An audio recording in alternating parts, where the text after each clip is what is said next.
Well, good morning, brethren. Very good to look out and to see so many of you here on this God's holy day, the first day of the 7th month of God's sacred calendar, the Feast of Trumpets, 1979. In the sermonette, Mr. Whitson commented on the trumpet and on the significance of the trumpet. You know, when we think of a trumpet, we normally think of the musical instrument, the brass instrument that we call a trumpet in modern times, and the music that it plays. But the trumpet that is spoken of in the book of Leviticus, when it talks about the Feast of Trumpets, the day of the memorial of the blowing of trumpets, as it is termed in Leviticus 23, the word that the Bible uses in the original Hebrew is the word shofar. The shofar, the ram's horn, was a loud, piercing blast of warning and alarm. Now back in Isaiah 58, we find where God commands His ministry, He says, lift up your voice like a trumpet, like a shofar, same word that is used there. Lift up your voice like a shofar, cry aloud, spare not, and show my people their sin, and the house of Jacob their transgression. You know, brethren, that particular statement and that injunction there in Isaiah chapter 58, verse 1, is something that we have emphasized in times past and have brought out.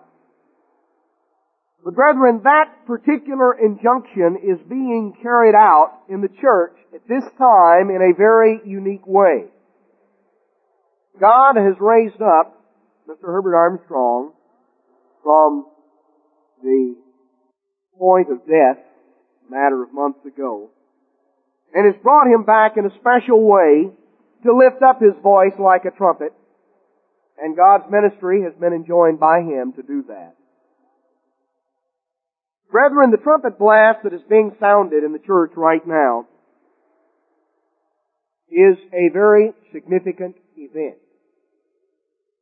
Now, I would like to ask the question, what is the significance of that? What is the significance of that trumpet blast being sounded in the church right now? What significance is that in relationship to the events of the end?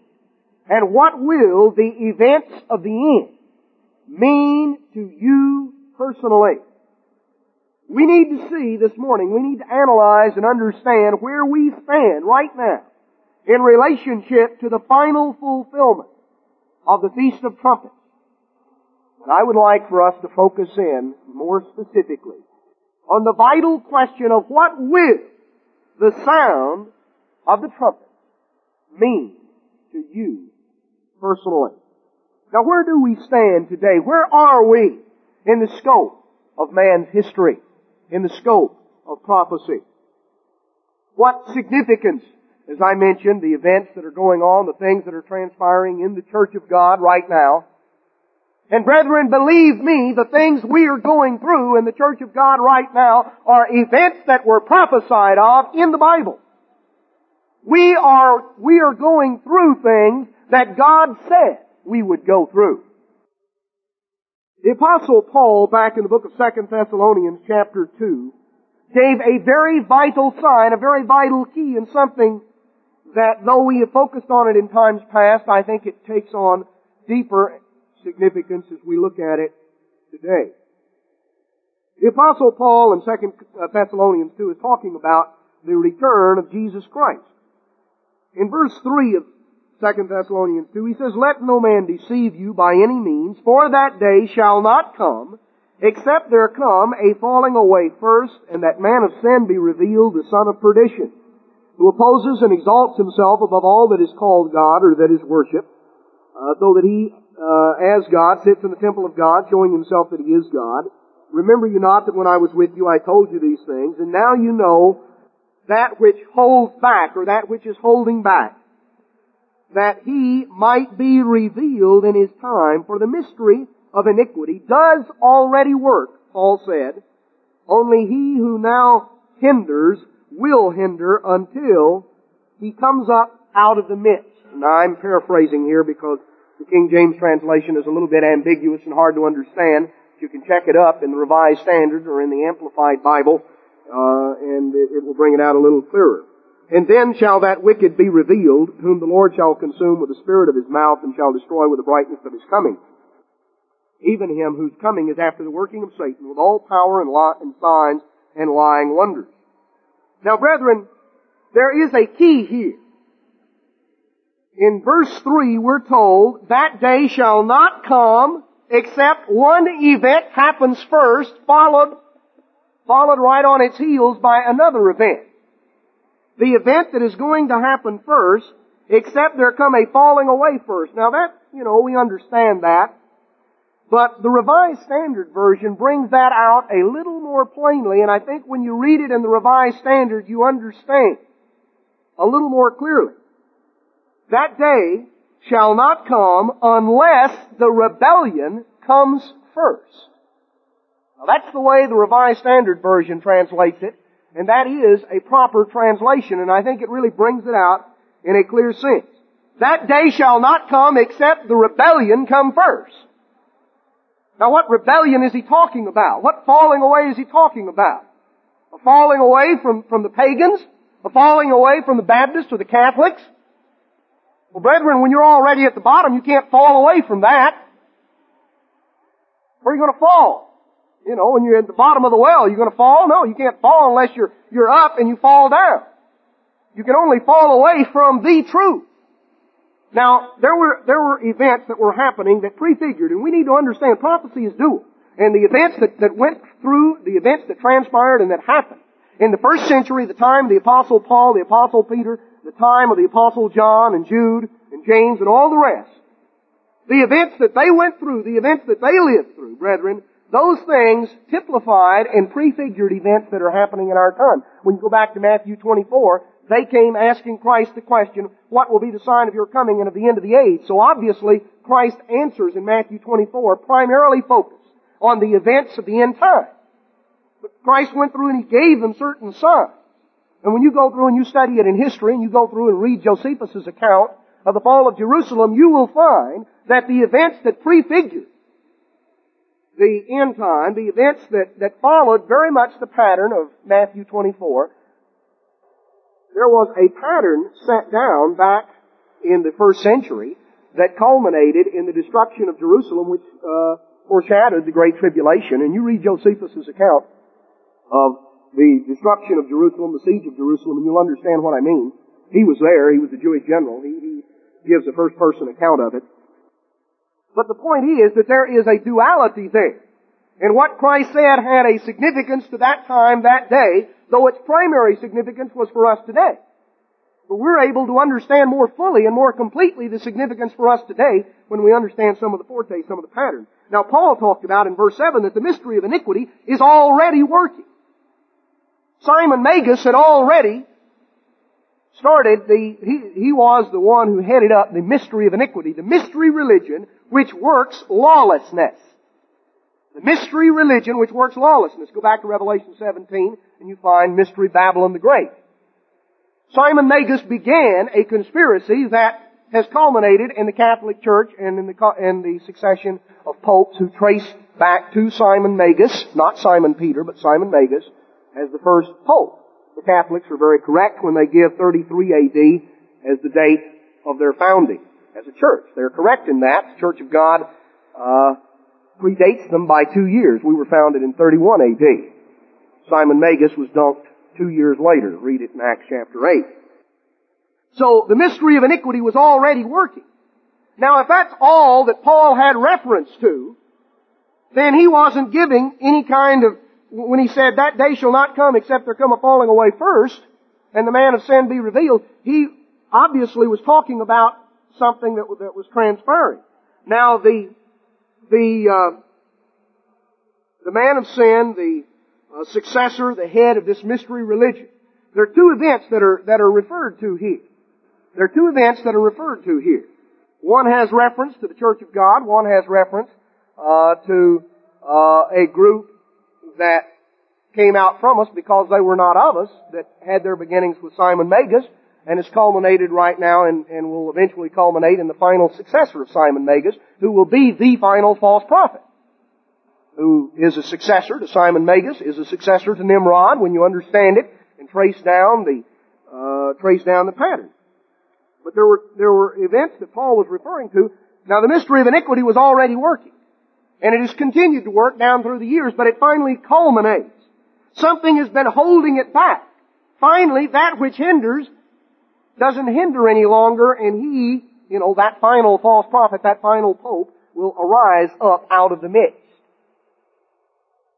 But the event that happens first, and obviously, even though it had happened in foretype, in Paul's day, and he makes reference that the mystery of iniquity was already working, obviously this was not the event that he had primary reference to, because he gives it up in verse 3 as a sign to know that we're right at the end. And what he says is, that day shall not come except the rebellion comes first.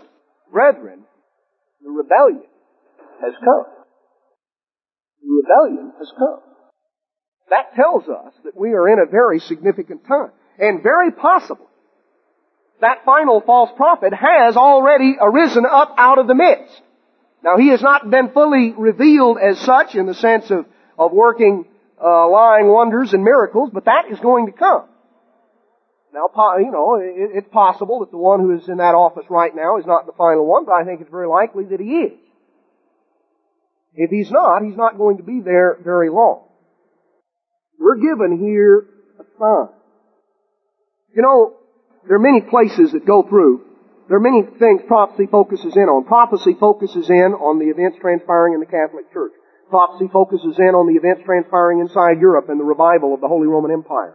Prophecy focuses in on the United States and the British Commonwealth nations, the moral and resultant economic decay and internal collapse that is coming on our nation. Prophecy focuses in on the Middle East and the events that are going to transpire there. But brethren, prophecy also focuses in on the Church of God and events that are transpiring inside the Church of God and that are going to transpire.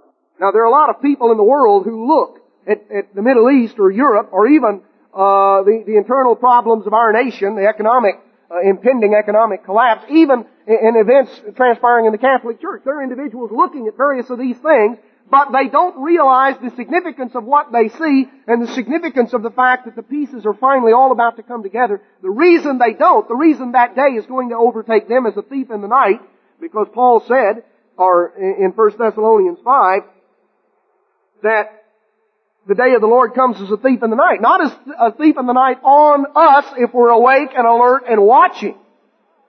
It'll come as a thief in the night on the Laodicean church, though. It'll come as a thief in the night on some of God's people who are asleep and are going to have to go through the tribulation to get awake. It's going to come as a thief in the night on the world. The reason it's going to come as a thief in the night on them is because there's one thing that sets the stage for everything else, and they don't see it. Because it takes spiritual sight in order to see it. And that is, that day shall not come unless the rebellion comes first. Now, let's go on just very briefly and notice back in the book of Revelation chapter 10 and kind of set the stage as to where we are in prophecy right now as we proceed on out the events that are going to transpire in the months and years immediately ahead of us. We're not talking today, brethren, about events that are going to transpire 20 and 30 and 40 and 50 years from now.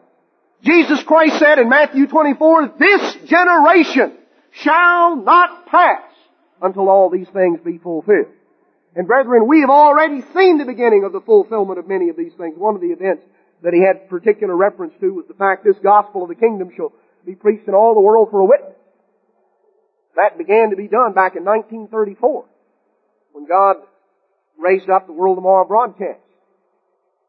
Brethren, the culmination of the events of the 20th century is going to culminate in the lifespan of one generation. There will be those who've seen the beginning that will see the end. It will culminate in the lifespan of one generation, not 2 or 3 or 4. This is a one-generation church era in that sense. Not that, maybe there are not those of various ages in it, but in terms of the lifespan, we're talking about events that are the events of one generation. So, let's notice again where we are. Let's notice back in Revelation chapter 10 and verse 6. Talking about this angel who swore by Him that lives forever and ever, who created heaven and the things that are therein, and the earth and the things that therein are, and the sea and the things that are therein, that there should be time no longer. Now, if you'll check a better translation of that there should be no further delay. The time set, Revelation 10 is an inset. It is not following the time sequence of the rest of the book. Revelation chapter 10 is an inset, 11 is an inset, 12 is an inset, 13 is an inset. In terms of 14 is to a great degree an inset. Though it goes back and it picks up events and brings you down. It brings you down in terms of what's happening in the church, what's happening in the Roman Empire, the false church. It goes back and picks up some loose ends and kind of brings it back down to catch the story up. So, what John sees here is the angel saying there will be no further delay. The time has come for the events to begin to culminate. We saw back in 1 Thessalonians the sign of that day shall not come unless the rebellion comes first. That's number one. Alright, the time has come that there should be no further delay. Going on speaking as a prophetic statement of the future, but in the days of the voice of the seventh angel, when he shall begin to sound, looking on forward till that time, the mystery of God should be finished as He's declared to His servants the prophets. In other words, the time has come. There's not going to be any further delay. We're getting ready to move very rapidly toward that final trumpet. And the voice which I heard from heaven spoke unto me and said, Go, take the little book which is opened in the hand of the angel which sits upon the sea and upon the earth. And I went unto the angel and said unto him, Give me the little book. And he said, Take it, eat it up. It'll make your belly bitter, but it'll be in your mouth sweet as honey. I took the little book and ate it. It was in my mouth sweet as honey. As soon as I'd eaten it, my belly was bitter. Now what does that mean? Well, the little book is the message, the prophecy. That's the way prophecy is. Prophecy is kind of like the icing on the cake. We always, sermon on prophecy, like prophecy. Articles on prophecy. Prophecy always is kind of titillating. It's interesting. It's exciting. It's the icing on the cake. It's nice when you're sitting in a comfortable room reading about it. Sweet to the mouth. But it's bitter. It's bitter as gall to the belly. When you really comprehend and understand what you're reading, and you understand the impact of this message, brethren, it's bitter. It hurts. It makes you want to go throw up.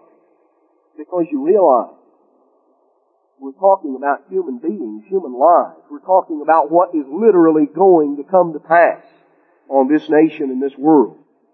So that's why it's bitter.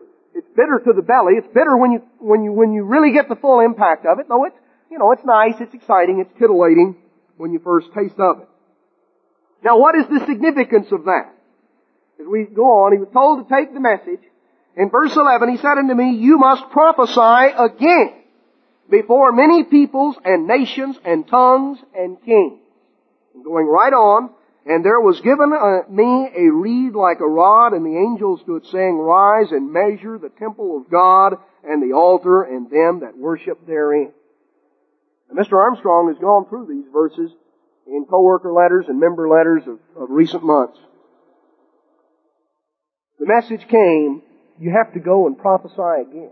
Now, you can't prophesy again unless you've been prophesying and something stopped it, and then you're told to go again.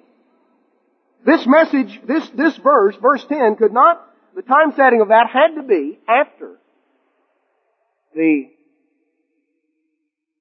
heart failure that Mr. Armstrong experienced back quite a number of months ago. Because prior to that time, he was continually going to prophesy before nations and kings and rulers and people. He was continually doing that. He was just, that was his regular course. Then it came to a halt. Then we come to the time setting. Again, pick up that time setting, and the time setting was you've got to go again. You've got to go at it again now. And he was also told to take up the rod and to measure the temple of God. Now you can tie that in. I won't bog down in some of the details. You can go back to Zechariah, and you see that that the plummet was to be in the hand of Zerubbabel once again. Measure how straight it's going. In the construction of the temple, all right. What are we in? We're in that period of time right now, brethren. The rebellion has taken place.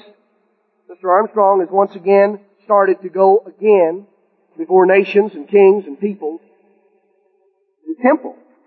And he's explained and brought out in letters, it's been preached before, and it's been preached for a long period of time. I see some of those here from Victoria that where I was prior to coming up here, and I know that you've heard some of those things, and I know that you've heard these scriptures gone through, and I know that the rest of you have as well. The church is the temple of God that is being measured. We're being measured right now. When I said that the trumpet was being sounded, a trumpet of alarm and of warning to the church, and what's the significance of that being sounded right now? Brethren, this is the time setting that's to be sounded in. This is the time setting right here. The events just prior to the culmination. So we are in a very critical, a very vital time period. Now let's go on. Let's go back to the book of Revelation and let's go through and trace the seals, the book of Revelation through, and let's understand the events that are going to be transpiring in the months and years ahead of us. When John saw this book, it was a giant scroll and it was sealed up. And these seals were set on it, and he had to break a seal, or the seal had to be broken, and of course the Lamb was the one that was worthy to do that, to unseal the book, to open it up. No man is worthy to do that or can understand it by himself. But one of the seals is broken, and it unrolls a little bit, and you read it, and then it's sealed, and that seal is broken, and the whole book is divided in 7 seals. So the whole book comes under that. Now, in Revelation chapter 6 and verse 1, I saw when the Lamb opened one of the seals, and I heard as it were the noise of thunder, and one of the 4 living creatures said, "Come and see." And I saw, and behold, a white horse. And he that sat on him had a bow, and a crown was given unto him, and he went forth conquering and to conquer. What's that talking about? He saw a white horse. Well, we could go through back in Matthew 24 and find a parallel to these events. And I'm not going to go back to Matthew 24 on each one of those. But let's notice Matthew 24 very briefly. Matthew 24 is the statements of Jesus Christ in answer to the question, "Tell us what shall be the sign of your coming and of the end of the age." That was the question asked, and everything we read here is the answer to that question. Jesus Christ said, "Take heed, let no man deceive you. Many shall come in my name, saying, I am Christ, and shall deceive many." And he goes on and he talks about wars. He talks about famines and pestilence. He talks about tribulation. He talks about heavenly signs, and you can go through, and hopefully you've done that in times past. And you can parallel the statements Jesus Christ made right here in Matthew 24 with the seals of Revelation chapter 6. The first seal that the first thing Jesus Christ concentrated on was the fact that there would arise those who would come in His name, claiming to represent Him, saying that Jesus is the Christ, and yet they would deceive many. Now the way you do that is what Jesus told the Pharisees back in Mark 7, "Howbeit in vain do they worship me, teaching for doctrines the commandments of men." Full well, you lay aside the commandments of God that you may hold to your own tradition. Now, here we see someone coming on a white horse. Now when you go back to when you go back further in the book of Revelation, you find that ultimately Jesus Christ is the one that is pictured as coming on the white horse. And that's back in Revelation chapter 19 and verse 11. "I saw heaven open, and behold a white horse, and he that sat on him was called Faithful and True, and in righteousness he does judge and make war. His eyes were as a flame of fire, and on his head were many crowns, and he had a name written that no man knew but he himself. He was clothed with a vesture dipped in blood, and his name is called the Word of God. The armies which were in heaven followed him upon white horses, clothed in fine linen, white and clean. Out of his mouth goes a sharp sword, that with it he should smite the nations. He shall rule them with a rod of iron." Now back in Revelation 19, we see Jesus Christ pictured coming on a white horse, wearing many crowns, because He's King of kings and Lord of lords. Now the weapon that it shows Jesus Christ having back in Revelation 19 is a sword proceeding out of His mouth. Now Revelation chapter 6 pictures a counterfeit. Someone also coming on a white horse, claiming, see, he's Christ. To represent Christ. But he has a different weapon. He doesn't have a sword, he has a bow. Now that symbolizes the fact that he is the successor of Nimrod, the mighty hunter. Because Nimrod was the original Pontifex Maximus. He was the original Pontifex Maximus of the Babylonian mystery religion. Of course, that is a title of the Pope today. He's sometimes even called in newspaper articles the Roman Pontiff. And it's an interesting thing that title, Pontifex Maximus, was passed down historically. It was passed down through the successors of Nimrod there in Babylon. It was later appropriated. It was later succeeded to by the one of the generals of Alexander, who was the ruler of Pergamum, and that became the seat of the Babylonian mystery religion. And down in 133 B.C., this title had been passed right on down successively. It had come on down through Belteshazzar, who was the last king of Babylon, passed down through the conquerors, and finally, in 133 B.C., Attalus III, who was the king of Pergamum, died. And he left a will, and in his will, he left his kingdom, Pergamum, and the title of Pontifex Maximus, which he had inherited and went all the way back to the Babylonian monarchs, all the way back to Nimrod. This title of Pontifex Maximus was left to the Roman rulers in 133 B.C. And so, from 133 B.C. on, Julius Caesar used the title Pontifex Maximus. In 133 B.C., the title Pontifex Maximus became attached to the ruler of Rome. And this was used all the way down till 378 A.D. And in 378 A.D., Gratian, who was the emperor of Rome, bestowed that title of Pontifex Maximus on Pope Damascus in 378 A.D. So you can actually trace it in history. The popes have used that title since 378, when it was bestowed by the Emperor Gratian on Pope Damascus. Prior to that time, it was used by the rulers of Rome back to 133 B.C. Prior to that time, used by the kings of Pergamum. Prior to that time, by the kings of Babylon, all the way back to Nimrod. So there is a direct succession in terms of the title Pontifex Maximus. So here we have the successor of Nimrod, the mighty hunter, only he's coming on a white horse, claiming to represent Christ, going forth conquering and to conquer false prophets, culminating in that final false prophet, in that final pope, who is going to, that's the first seal. In other words, once the events transpire in the Church of God, following on the heels of the rebellion, will be that final false prophet coming to light, arising up out of the midst.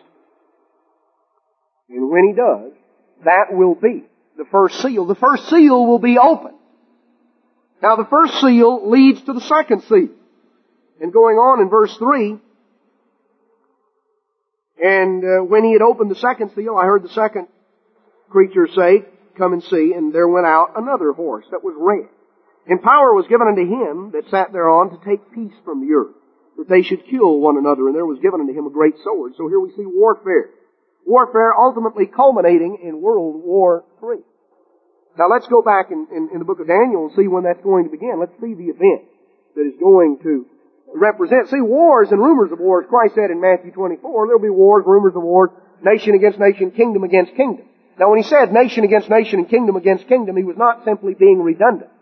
There were two different words that were used there in the Greek.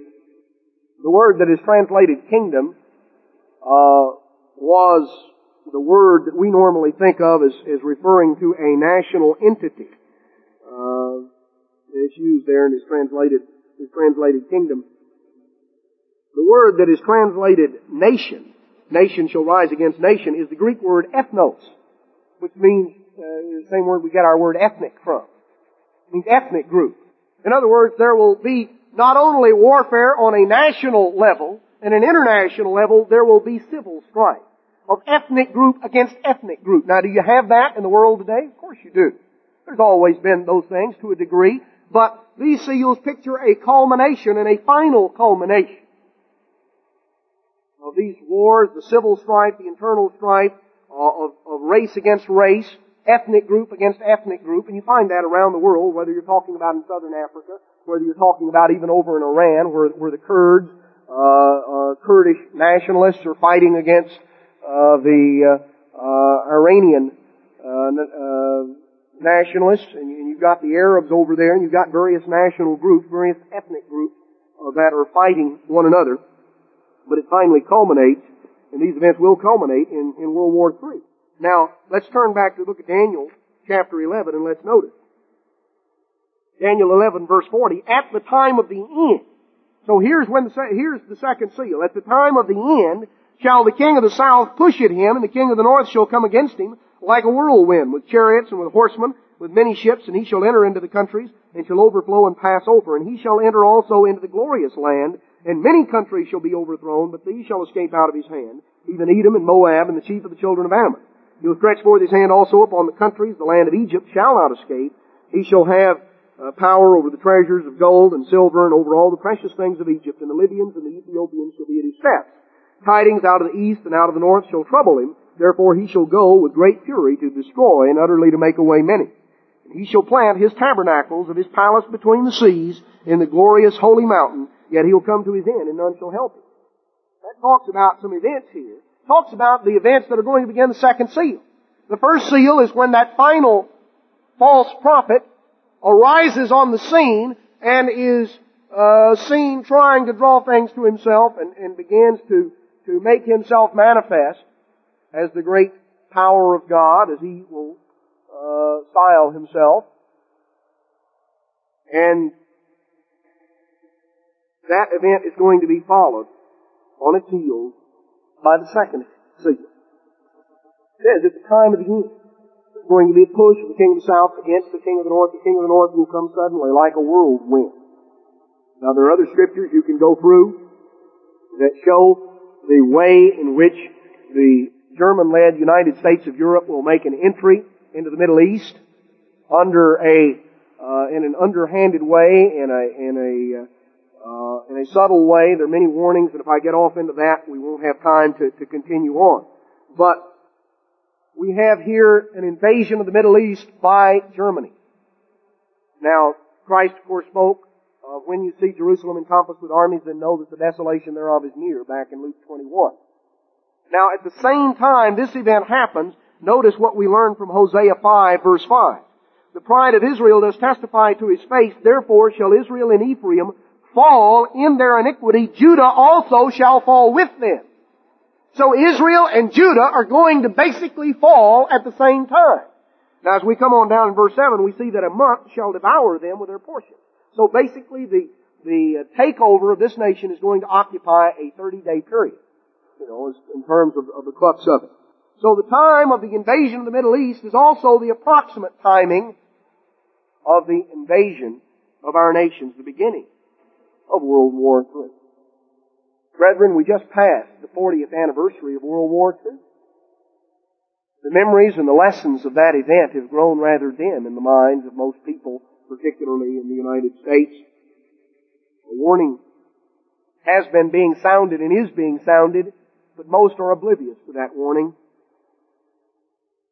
So the events of the second seal begin to come on, followed right on its heels by the events of the third and fourth seals, which come successively, and yet they're very greatly connected. Revelation chapter 6 again, verse 5. And when he had opened the third seal, I heard the third beast saying, Come and see. And I beheld, and lo, a black horse. And he that sat on him had a pair of balances in his hand. And I heard a voice in the midst of the four beasts saying, A measure of wheat for a penny, and 3 measures of barley for a penny, and see that you hurt not the oil and the wine. You have famine here. You have the staples, the food staples being parceled out in only the tiniest little increments. You have rationing, food rationing, that is going to come to this nation. Blessed by God to be the breadbasket of the world, and yet we've not appreciated that, not recognized it. So we have famine, and coming right on the heels of that, the fourth seal, the fourth beast said, Come and see, and I beheld a pale horse, and his name that sat on him was Death and Hell, death and the grave. The grave followed him. And the power was given unto him over the fourth part of the earth to kill with the sword, with hunger, with death, and with the beast of the earth. This refers here specifically to pestilence and to the other death, the pestilence, the disease epidemics that come right on the heels of famine, which comes right on the heels of warfare. This nation begins to collapse internally as foreign troops begin to occupy this nation. Originally, perhaps, even invited in by a Catholic president. You know, it's interesting. It seems to be shaping up for Teddy Kennedy. I'm not prophesying who's going to be the next president, but I think it's certainly a great likelihood. And I also think it's a great likelihood that if he's the next one, he'll be the last one. Again, I'm not saying that has to work out that way, but I think there are many things to indicate that some of these troops will originally even be invited into this nation. We're going to realize what we're in the midst of, and as they begin to occupy this nation, and the stoppage, the transportation that takes place, and the famine, the resultant disease epidemic, the riots that begin to sweep this nation. The culmination of these four seals, brethren, of the war, the famine, the disease epidemics, are going to see the fourth part of the earth die. Brethren, that is 1 billion people. 1 billion people are going to die in the aftermath. Because that's the population of the world today, right at 4 billion people. And when the fourth part of the earth dies, that's 1 billion people that are going to be killed in warfare and are going to starve to death and are going to die in rampant disease epidemics that are going to sweep this nation. God talks about, back in the book of Amos, chapter 4. Amos chapter 4, verse 6. And I also will give you cleanness of teeth in all your cities. He's not talking about some new kind of toothpaste either. I'll give you cleanness of teeth in all your cities and want of bread in all your places. Yet you've not returned unto me, says the Eternal. I withhold and rain from you. When there were yet 3 months to the harvest, I caused it to rain upon one city, caused it not to rain upon another city. One piece was rained upon, the piece whereupon it rained not withered. 2 or 3 cities wandered unto one city to drink water, and they were not satisfied. Yet have you not returned unto me. I've smitten you with blasting and mildew, when your gardens and your vineyards and your fig trees and your olive trees increased. The palmer worm devoured them, yet you've not returned unto me. I've sent among you the pestilence after the manner of Egypt. Your young men have I slain with the sword. I've taken away your horses, have made the stink of your camps to come up into your nostrils. Yet have you not returned unto me. I've overthrown some of you. And God goes on, and He says in verse 12, Therefore thus will I do unto you, O Israel, and because I will do this unto you, prepare to meet your God, O Israel.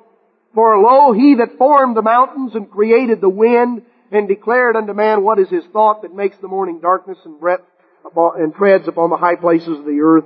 The Eternal, the God of hosts is His name, and He's going to come down to this earth. And He says, O Israel, prepare to meet your God. Because we've not listened. And the upset weather conditions have already hit this nation. Rains one place and floods. Another place the crops wither. But brethren, we haven't seen anything yet. We haven't seen anything yet when these events begin to culminate. And the third and the fourth seal begins to take place, leading right on in to the fifth seal. It records here in Revelation chapter 6. And when He had opened, in verse 9, when He had opened the fifth seal, I saw under the altar the souls of them that were slain for the word of God and for the testimony which they held. And they cried with a loud voice, saying, How long, O Lord, holy and true, do you not judge and avenge our blood on them that dwell on the earth? And white robes were given unto every one of them, and it was said unto them that they should rest yet for a little season until their fellow servants also, and their brethren that should be killed as they were, should be fulfilled. Now we see here this fifth seal, which is the seal of the great tribulation. And John saw figuratively under the altar the slain, those who were the martyrs of God down through the centuries. And it talks about how they cried out. Now he's not, some like to say, this proves we're all going to heaven. Well, if it proves we're all going to heaven, it proves that everybody's going to be crammed down under the altar when they get there. You know, if you're going to take it that way, that's where in heaven they're going to be, if they're going to be there. They're all going to be crammed under the altar. Well, that's not, of course, the case. You go back and you look at the sacrificial altars, well, what was under there? Well, the blood. So the blood ran down. Now, if you go back to Genesis, to the first martyr, which was righteous Abel, what did God tell Cain? He said, Cain, your brother's blood cries out unto me from the ground. They didn't mean Abel's voice. Abel's blood literally had a voice and said, hey, when are you going to do something? He meant that the very presence of Abel's blood in a pool there on the ground, that its very presence demanded that a righteous God take action. That it cried out by its presence there.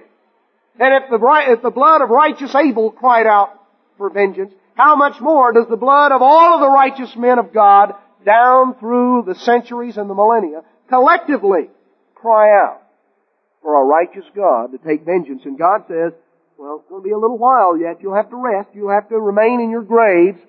You'll have to stay there, asleep in death, for a little while longer, until final tribulation has come on, until the final martyrdom has taken place. And then God will intervene. God will, at the end of that fifth seal, begin His intervention. Now, notice back in Matthew 24, the parallel to this. Matthew 24, verse 8. All these are the beginning of sorrows. Then shall they deliver you to be afflicted, and shall kill you, and you shall be hated of all nations for my name's sake. Then shall many be offended, and shall betray one another, and shall hate one another. Coming on down a little bit further, on down in verse 21. For then shall be great tribulation, such as was not since the beginning of the world to this time. No, nor ever shall be again. And except those days should be shortened, there would no flesh be saved alive, but for the elect's sake, those days shall be shortened. Now, if you go back to Jeremiah chapter 30, we find from Matthew's account and from the book of Revelation that it is a time of persecution on the church. And if you want to know which era of the church, you can go back to Revelation 12, and you find the last two eras are differentiated. The Philadelphia church is taken to a place in the wilderness, a place to be protected, and that then the serpent goes to make war with the remnant, those that are left behind. You know, what's a remnant? You know, fabric stores have remnant sales. What is a remnant? Well, it's that which is left behind. You know, it's the last of it. It's that which is left behind. Alright, the remnant of her seed are those that are left behind. So it's persecution on the Laodicean church, but Jeremiah chapter 30, verse 7 also brings out someone else that's persecuted. Alas, for that day is great, so that none is like it. It is even the time of Jacob's trouble, but he shall be saved out of it. Now, in Jeremiah 30, verse 7, it says, the day is great, so that none is like it. Now, in Matthew 24, it says, verse 21, there will be great tribulation such as was not since the beginning of the world to this time, no nor ever shall be. So we have obviously the same event, because it's spoken of in both places as being an event without parallel in terms of magnitude. So the time of persecution and martyrdom of the Laodicean church is also called the time of Jacob's trouble, because it will be a national Holocaust. And brethren, the Holocaust of World War II, in which 6 million of the 9 million European Jews perished in Hitler's oven. Brethren, that event was simply a tiny foretaste of what is going to transpire for our people, nationally. So that's 2/3 of European Jews died during World War II. 6 million out of 9 million. Let's go on. Let's notice. Because, brethren, we need to notice. Some of these things are not very pleasant. Some of these things are not very enjoyable. And frankly, when you really understand it, it's bitter as gall. It really is. We need to understand it. We need to comprehend it, and our children do. Because God doesn't want us to have to go through these things. There's a voice of alarm. There's a trumpet that's being sounded in the church of God right now. That's crying aloud, that's sparing not, that's showing God's people their sins. The Book of Lamentations was written by the prophet Jeremiah, and it was a prophecy of the destruction of Jerusalem that took place by the Babylonians at the time of Nebuchadnezzar. Now Jerusalem was destroyed, the temple was burned on the 9th day of the 5th month, the 9th of Ab, back at the time of Nebuchadnezzar, about 587 B.C. The events, Lamentations prophesies of that event. The Jews traditionally began to fast on that day, the 9th of Ab. They call it the Fast of Ab. And from this time on, from the time after the destruction of Jerusalem, they traditionally read the Book of Lamentations on that day, because they understood that it foretold that.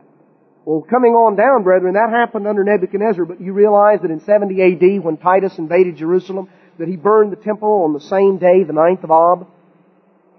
Exactly the same day. And so the Jews have a double reason to fast, because both temples were destroyed on that day. And when you read the events of the siege of Jerusalem in 70 A.D., of which Lamentations also prophesied in terms of what happened, you go through Josephus' account of the siege of Jerusalem, and you can just go right down the line in the Book of Lamentations, and you can find the description Lamentations gives, you can find it fulfilled in the Roman destruction of Jerusalem in 70 A.D. Well, brethren, as I mentioned earlier, in Matthew 24, Jesus Christ gave events that were to foretell the events right prior to the end of this age in His return. And yet there was a parallel in those events. There was a parallel that went back even to the time of the first century. So just as the events of Lamentations prophesy of the original destruction of Jerusalem, of the destruction of Jerusalem under Titus, it looks forward in a greater way. And in its final fulfillment and impact, it looks forward to the end time. It looks forward to the events of the Great Tribulation, and it is a prophecy. It is a national lament. It's a prophecy of the Great Tribulation. Lamentations chapter 1 and verse 2. Talking of Israel, she weeps sore in the night, and her tears are on her cheeks. Among all her lovers she has none to comfort her. All her friends have dealt treacherously with her. They are become her enemies. The nations we think are our allies. We're going to find out they're our enemies. They're going to stab us in the back. We've relied on other nations as our protector rather than on God. And we're going to find that our friends have dealt treacherously with us. Judah is gone into captivity because of affliction and because of great servitude. She dwells among the heathen. She finds no rest. All her persecutors overtook her between the straits. Going on down to chapter 4. We'll just kind of skip through here. Chapter 4, verse 9. They that be slain with the sword are better than they that be slain with hunger. For these pine away, stricken through the want of fruits of the field. So God says, the events that are going to transpire in this nation are going to make those who were killed in the original attack, they're going to make those seem like the lucky ones. Because the ones that remain are going to starve to death. They're going to pine away. The hands of the pitiful women have sodden their own children. They were their meat in the destruction of the daughter of my people. That's a prophecy about cannibalism. You go back and you read Josephus' account, and he brings out that it got that bad in Jerusalem. In 70 A.D., there were people that were literally eating each other, including women eating their own children. And Lamentations talks about that in some very gruesome detail. Oh, that can't happen. That can't happen today, we don't think. You ever read about some of these plane crashes? Just let people be isolated and be hungry for a little while. And they turn to cannibals. And it's going to happen in this nation. And some of the so high and mighty and flusy and big society, they're going to be some of the worst. That's what God says right here. The hands of the pitiful women. Just wouldn't touch anything. They're going to eat their own children. And when the Lord has accomplished His fury, He has poured out His fierce anger and has kindled a fire in Zion. It has devoured the foundations thereof. Coming on down in verse 17. As for us, our eyes as yet failed for our vain help. In our watching, we've watched for a nation that could not save us. We're going to look to our allies and think, come on, you guys, you're our help. I mean, we gave you all that money. We gave you those weapons. You remember the Marshall Plan? Oh yeah, we remember. But they're not going to be our help. They hunt our steps that we cannot go in our streets. Our end is near. Our days are fulfilled, for our end is come. Our persecutors are swifter than the eagles of the heaven. They pursued us upon the mountains. They've laid wait for us in the wilderness. So God talks about those events. Coming on down, chapter 5, verse 1. Remember, O Eternal, what has come upon us. Consider and behold our reproach. Our inheritance is turned to strangers, our houses to aliens. We're orphans and fatherless. Our mothers are as widows. We've drunken our water for money.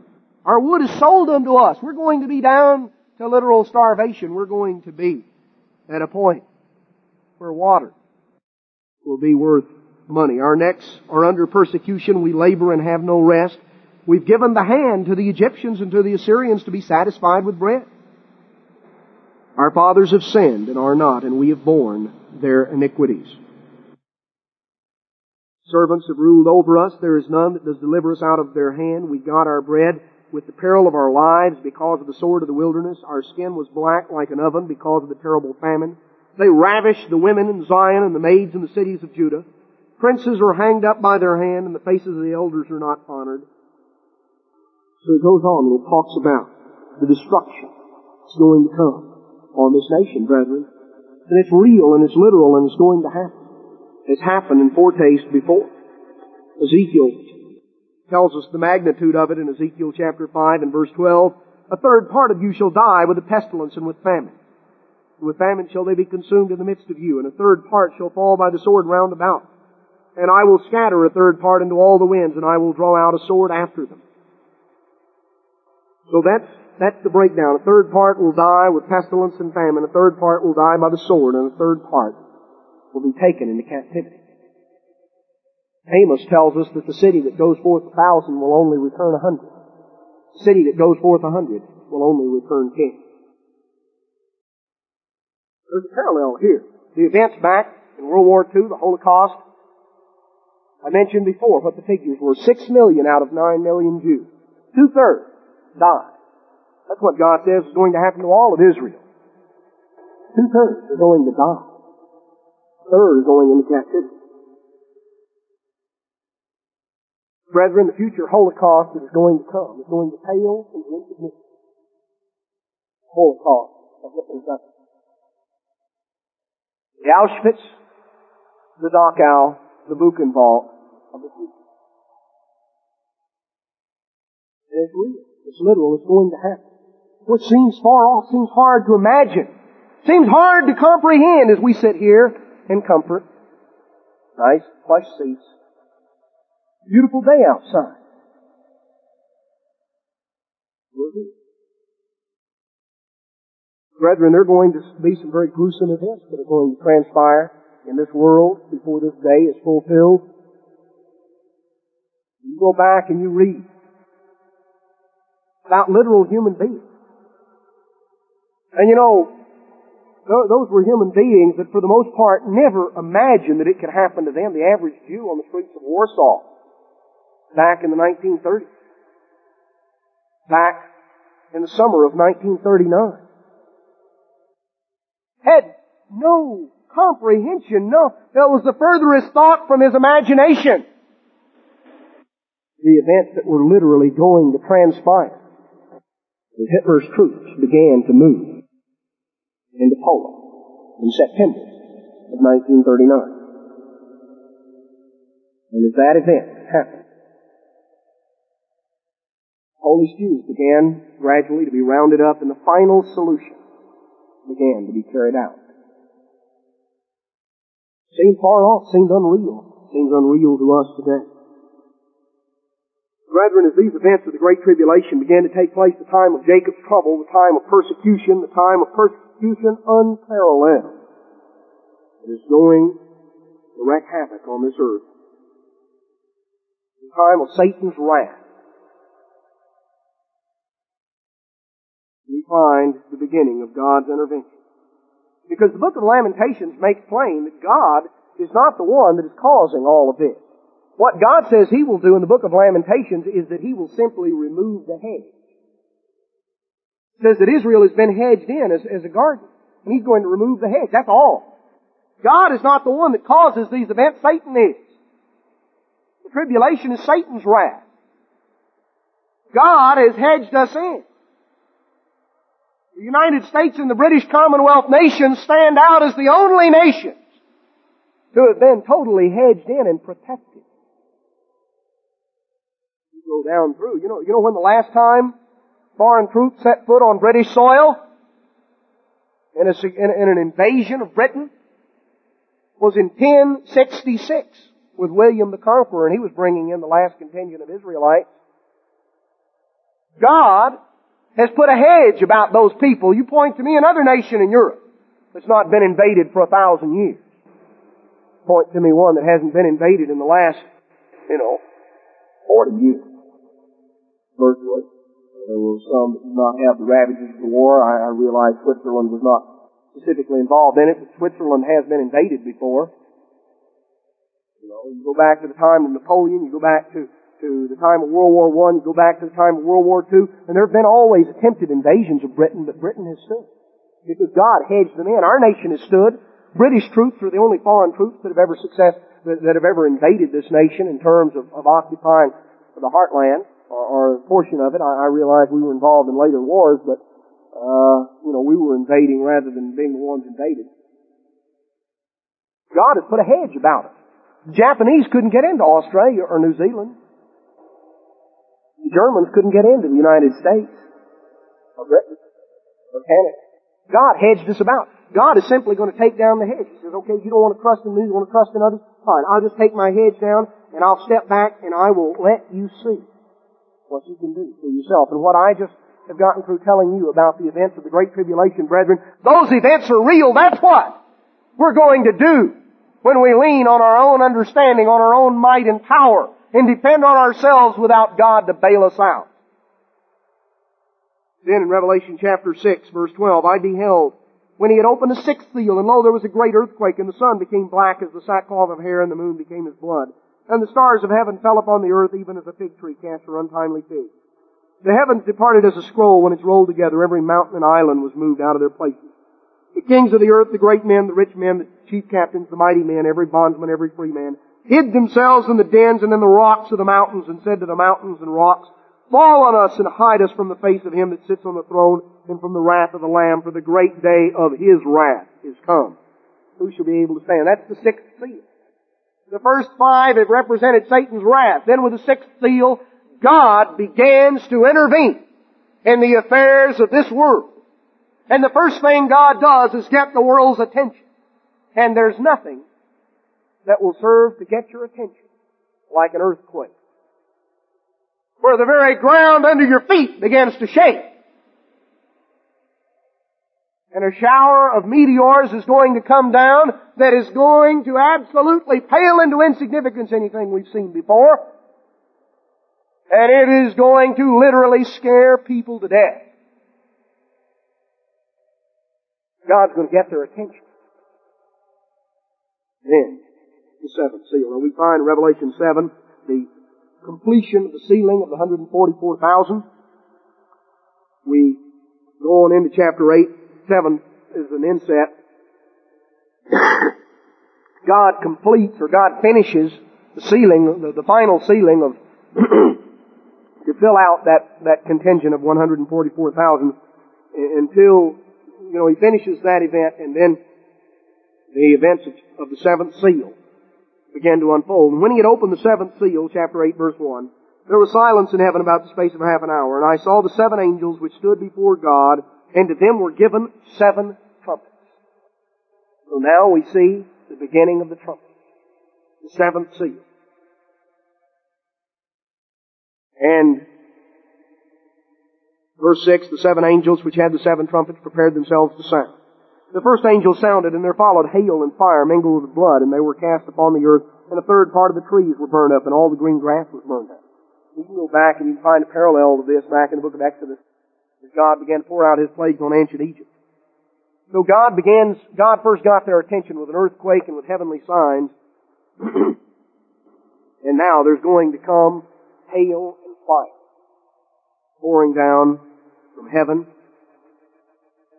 And the third part of the vegetation of this earth is going to be burned up and destroyed. Followed right on the heels of that, the second angel sounded, and as it were a great mountain burning with fire was cast into the sea. A third part of the sea became blood. You remember where Moses turned the Nile into blood. He turned later the fresh water into blood.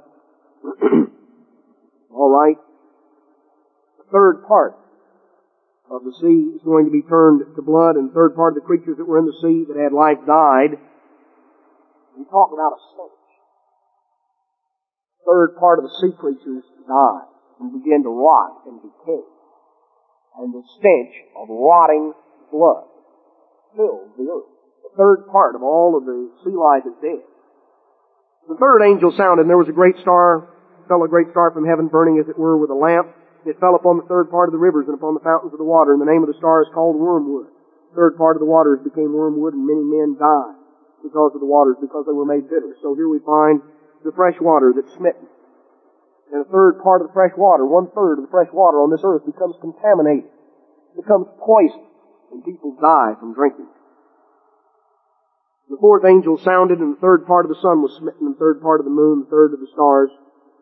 For the sun was smitten, and the third of the moon, the stars, as the third part of them was darkened. In other words, you had upset, you had 1/3 duration. All of a sudden, events, things were knocked out of kilter, and the very planetary bodies, the moon in its orbit around the earth in its orbit, becomes erratic and seemingly unexplainable events begin to happen in the heavens. Day and the night, the time element seems messed up.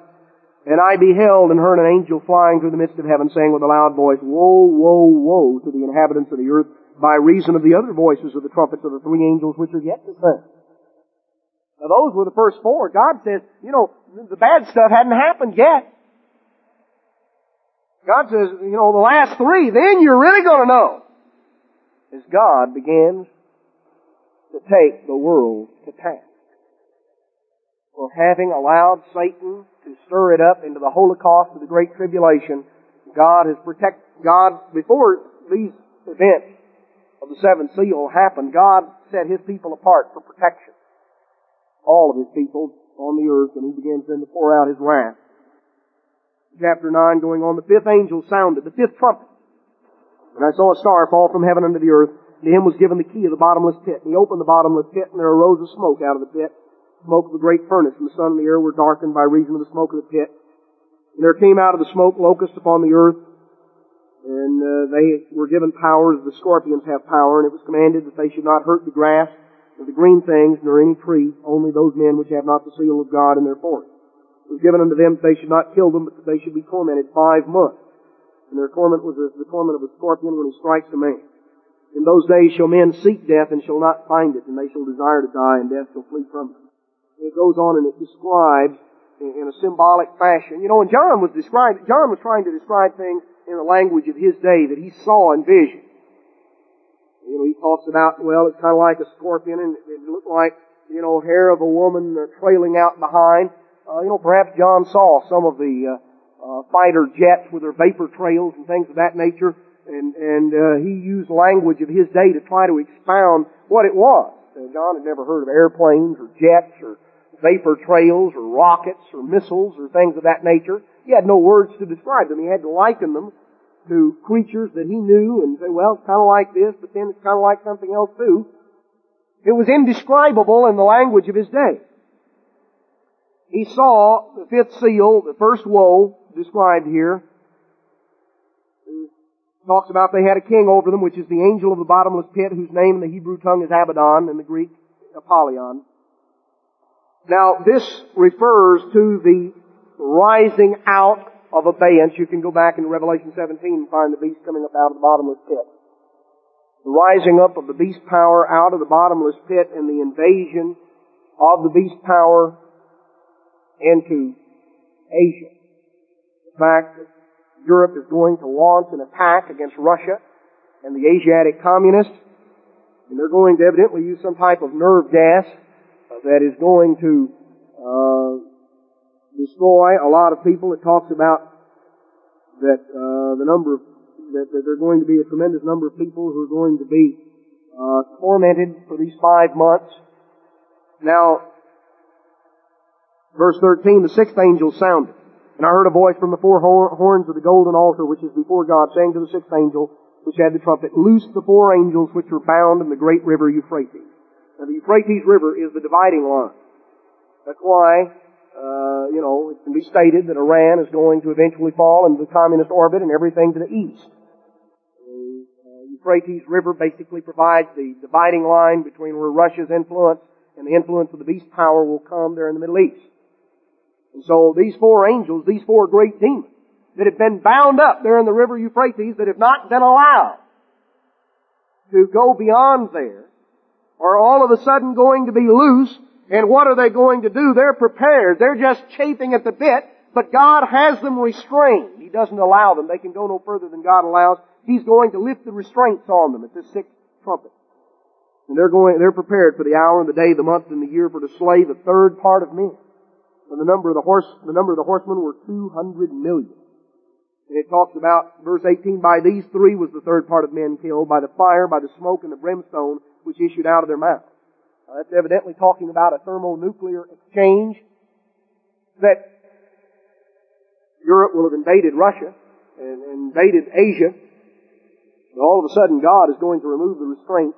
He's going to turn some of these demon spirits loose, and there's going to be a thermonuclear exchange. Now you remember that a fourth part of man had already been killed. We started out with 4 billion. A fourth part narrows it down to 3 billion. Now a third part of man is going to be killed. That'd be another billion as a result of this nuclear warfare. And this army of 200 million is going to mass in Asia to invade the Middle East, because Europe is going to be devastated in this attack.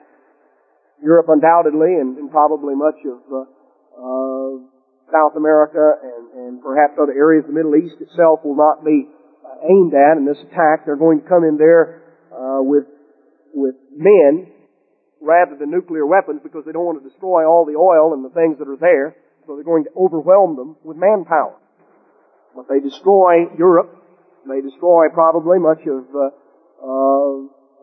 the areas of the world that are in alliance with Europe, which will include much of South America and probably much of Africa as well. Now they prepare, they mass for an invasion. This is the sixth trumpet. Now as we come on down into chapter 14. Wait a minute, chapter 11. Verse 14. The second woe is past, and behold, the third woe comes quickly. And the seventh angel sounded, and there were great voices in heaven, saying, the kingdoms of this world will become the kingdoms of our Lord and of His Christ, and He shall reign forever and ever. In verse 18, the nations were angry, and your wrath is come, the time of the dead, that they should be judged, that you should give reward unto your servants, the prophets, to the saints, and to them that fear your name, small and great, and should destroy them which destroy the earth. Coming right on down now in chapter 14 and verse 14. And I looked and beheld a white cloud, and upon the cloud one sat like the Son of Man, having on his head the golden crown, and in his hand a sharp sickle. Another angel came out of the temple, crying with a loud voice, and said to him that sat on the cloud, thrust in your sickle and reap, for the time is come for you to reap, for the harvest of the earth is ripe. He that sat on the cloud thrust in his sickle on the earth, and the earth was reaped. And going on down in verse 19, the angel thrust in his sickle into the earth, and gathered the vine of the earth, and cast it into the great winepress of the wrath of God. And the winepress was trodden without the city, and blood came up out of the winepress, even unto the horses' blankets, by the space of 1,600 furlongs. In other words, about 5 feet deep and about 120 miles long. That's what it's talking about. This is the result of the destruction of this army of 200 million that's going to be gathered. Now we're going to notice here, as we come on down in chapter 15, what happened. The seventh trumpet, when that sounded, Jesus Christ begins to return. Now it is in the presence of Jesus Christ, the seventh trumpet is divided into 7 plagues. Because in the presence of Jesus Christ and the saints, as Jesus Christ begins to return, the 7 last plagues are going to be poured out. The final one occurring when His feet finally stand on the Mount of Olives, because the events we're talking about now are going to transpire in 1 day's time. The day of the Lord basically encompasses a year. And finally, this final day when the trumpet is blown on the final fulfillment of this day, we have the events that occur in 1 day's time recorded here in chapter 15. 7 angels having the 7 last plagues, for in them is filled up the wrath of God. And chapter 16, the angels go your way to pour out the vials of the wrath of God upon the earth. The first went and poured out his vial upon the earth. There fell a noisome and grievous sore upon the men which had the mark of the beast. Secondly, the sea became as the blood of a dead man. Now, only a third of the sea had been affected before. Now the whole sea. There was no water anywhere. Third part of the rivers, or the third angel poured his upon the rivers, and all of the fresh water became blood. And God says, you want blood, I'll give you blood. You've been bloodthirsty, all right, I'll give you blood to drink. That's what God is in effect saying to this world. The fourth angel poured out his vial upon the sun, and power was given to him to scorch men with fire. The earth actually thrown out of its orbit, and people beginning to die as the heat is increased. Men were scorched with great heat. They blasphemed the name of God, and they repented not. And the fifth seal, this all occurs in 1 day's time. These events are just transpiring, and people are dying all over this earth. The fifth angel poured out his vial upon the seat of the beast. His kingdom was full of darkness. Darkness covered a great portion of the earth, basically the western world. The sixth angel poured out his vial upon the great river Euphrates. The water thereof was dried up, that the way of the kings of the east might be prepared. Now earlier the angels had been loosed from there and were allowed to go and to gather the armies of the east and to precipitate this thermonuclear exchange. Now, the armies of the east, this 200 million man army actually crosses the Euphrates River and invades the Middle East. They were gathered together to that great day of God Almighty. He says, behold, I come as a thief, and he goes right on down. They were gathered together in a place called in the Hebrew tongue Armageddon. They came across the Euphrates and massed there there in Armageddon, which is north of Jerusalem. And then the seventh vial was poured out. It said, it is done. There was a great earthquake, such as was not since men were upon the earth, so mighty an earthquake and so great. And every island fled away. The mountains were not found. The whole topography of the earth is altered and changed as a result of this earthquake. Great hail falls out of heaven. The time when Jesus Christ himself set his feet upon the Mount of Olives. This great earthquake is also described back in Zechariah. Let's turn back to the book of Joel. Joel chapter 1, verse 15. Alas, for the day of the Lord is at hand, as a destruction from the Almighty shall it come. Coming on down in chapter 2, verse 1, blow you the trumpet in Zion, sound an alarm in my holy mountain. Let all the inhabitants of the land tremble, for the day of the Lord comes, it is near at hand. A day of darkness and of gloominess, a day of clouds and thick darkness, as the morning spread upon the mountains. A great people and a strong, there's never been the like, neither shall there be any more after it, even to the years of many generations. A fire devours before them, behind them as a flame burns. The land is as the Garden of Eden before them, behind them a desolate wilderness. Nothing shall escape them. It goes down and it describes the destruction. Verse 10, the earth shall quake before them, the heavens shall tremble, the sun and the moon shall be dark, the stars withdraw their light from shining. The Lord shall utter his voice before his army. His camp is very great, he is strong that executes his word. The day of the eternal is great and very terrible, and who can abide it?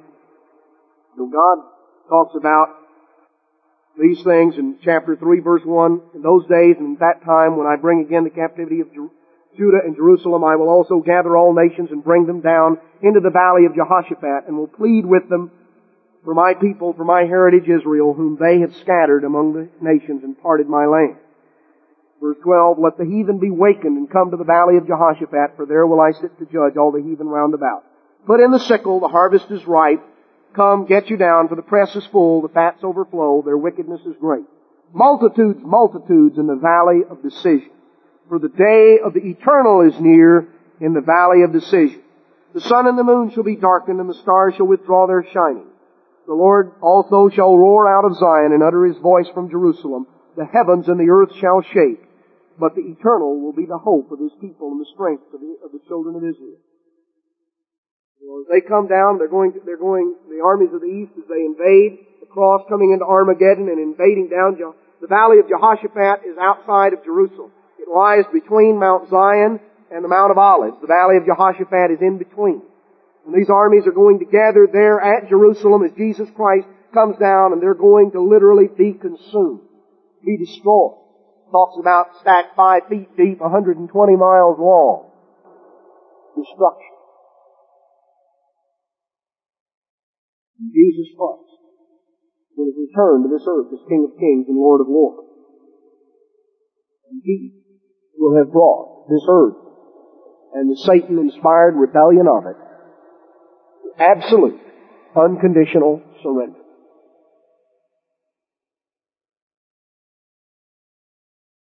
What will the final trumpet blast mean to you?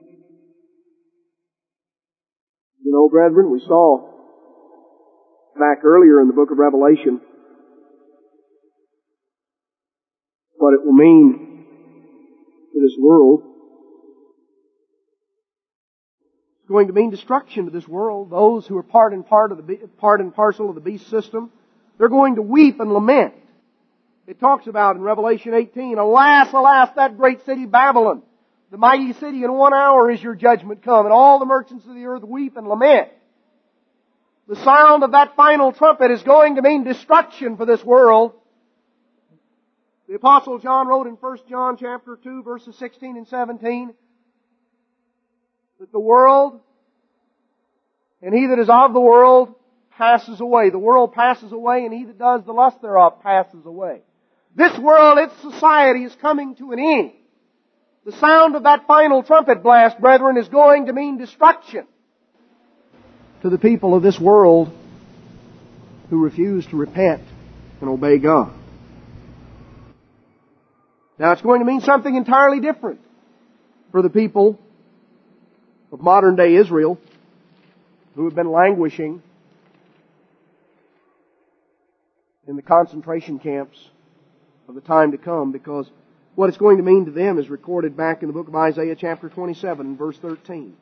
It'll come to pass in that day that the great trumpet shall be blown, and they shall come which were ready to perish in the land of Assyria, those who were the walking dead, the living dead, those who have survived the crematory ovens of the future. They shall come who are ready to perish in the land of Assyria and the outcast in the land of Egypt, and shall worship the eternal in the holy mountain of Jerusalem. For Israel, the final trumpet blast will signal deliverance. And for those who are a part of the church of God, 1 Corinthians chapter 15 and verse 50. Now this I say, brethren, flesh and blood cannot inherit the kingdom of God, neither does corruption inherit incorruption. Behold, I show you a mystery. We shall not all sleep, but we shall all be changed in a moment, in the twinkling of an eye, at the last trump.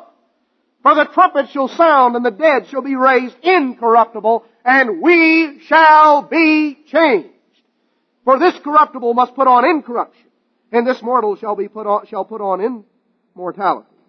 So when this corruptible shall have put on incorruption, and this mortal shall have put on immortality, then shall be brought to pass the saying that is written, death is swallowed up in victory. Brethren, for us, if we're faithful, it will mean our final salvation. The final trumpet is going to mean different things to different people. When the trumpet blast sounded at Jericho, to the inhabitants of Jericho, it meant that their world had come to an end. Their city fell down around them and they were destroyed. For the people of God, it meant God's intervention, God's deliverance. It meant that God had given them the victory. Brethren, when that final trumpet blast is blown, What will it mean to you? Which category will you fit into? God warns us back in Proverbs chapter 24, verse 10. If you faint in the day of adversity, your strength is small. If you forbear to deliver them that are drawn unto death and those that are ready to be slain, if you say, Behold, we knew it not, does not he that ponders the heart consider it? And he that keeps your soul, does he not know it? And shall he not render to every man according as his works? You faint now in the time of adversity. The problems are coming on as persecution begins to mount, as problems begin to come on, and enemies begin to attack God's church. If you kind of pull back, well, I better sit on the sidelines for a while. I didn't know things were going to get rough. You faint when the day of adversity comes. Your strength is small. If you forbear to deliver them that are drawn unto death, Mr. Whitson went through in the sermonette, we have a job as a watchman. And God says, if you don't sound the alarm, I will hold you responsible for the blood that is slain, the blood that is shed. If we forbear to deliver them that are sold unto death, the whole world is bound in death. Brethren, we have the knowledge that the world needs. The world is waiting on us. If we pull back and get sidetracked and get all bogged down and start looking at things that we shouldn't be looking at, because what we should be looking at is Christ. You know, when we take our eyes off Christ, we get in trouble. That's what happened to Peter when he was walking on the water. He was doing okay as long as he looked at Christ. When he got his eyes off Christ, he started to sink. You know, that same thing holds true for us. When we keep our eyes on Christ and on what He's doing, we're fine. But when we start looking away from what Christ is doing and get focused on people, we're in trouble. When Peter focused on the around, when he focused on the problems, he was in trouble. He was about to sink. We can't forbear to deliver them that are drawn unto death, brethren. We say, but I didn't understand. I didn't realize it was that serious.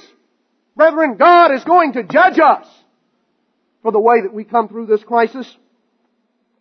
Romans chapter 8, he tells us the consequences. He tells us that the world is waiting on us.